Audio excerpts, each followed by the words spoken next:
প্রায় 22 বছর পর সিলেটে আসছেন বিএনপির চেয়ারম্যান তারেক রহমান।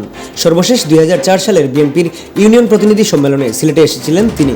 এরপর দীর্ঘ 17 বছরের বেশি সময় যুক্তরাজ্যে নির্বাসিত জীবন শেষে গত 25শে ডিসেম্বর সিলেট হয়ে দেশে ফিরলেও পূর্ণভূমিতে পা পড়েনি বিএনপির এই শীর্ষ নেতার। এবার সেই অপেক্ষা পূর্ণ হচ্ছে সিলেটবাসীর। আগামীকাল বৃহস্পতিবার সিলেটের আলিয়া মাদ্রাসা মাঠে সমাবেশের মধ্য দিয়ে ত্রয়োদশ জাতীয় সংসদ নির্বাচনের আনুষ্ঠানিক প্রচারণা শুরু করবে বিএনপি। সমাবেশে প্রধান অতিথি হিসেবে ভাষণ দেবেন তারেক রহমান। এদিকে তারেক রহমানকে বরণ করতে প্রস্তুত সিলেট বিএনপি।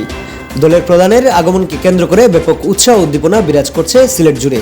নগরীর মুড়ে মুড়ে তারেক রহমান ও সিলেট বিএনপির নেতাদের সম্বলিত ছবি, বিলবোর্ড, ব্যানার, ফেস্টুন শোভা পাচ্ছে।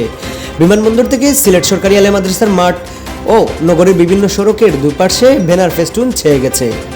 আজ প্রতীক বরাদ্দের পর আগামীকাল বৃহস্পতিবার থেকে প্রচারণা শুরু হচ্ছে ত্রয়োদশ জাতীয় সংসদ নির্বাচনের।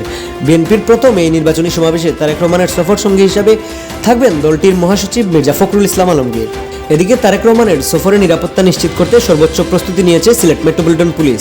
এর মধ্যে বিমানবন্দর থেকে শুরু করে প্রতিটি রুটের জন্য একটি নিরাপত্তা ছক তৈরি করা হয়েছে বলে জানিয়েছেন এসএমপির অতিরিক্ত উপকমিশনার মিডিয়া মোহাম্মদ সাইফুল ইসলাম। তিনি বলেন, তারেক রহমানের সফরকে ঘিরে সর্বোচ্চ নিরাপত্তার একটি ছক তৈরি করা হয়েছে। বিমানবন্দর থেকে শুরু করে প্রতিটি রুটের জন্য নিরাপত্তা বলয় তৈরি করা হয়েছে। ইতিমধ্যেই সাদা পোশাকে কাজ শুরু করেছে পুলিশ।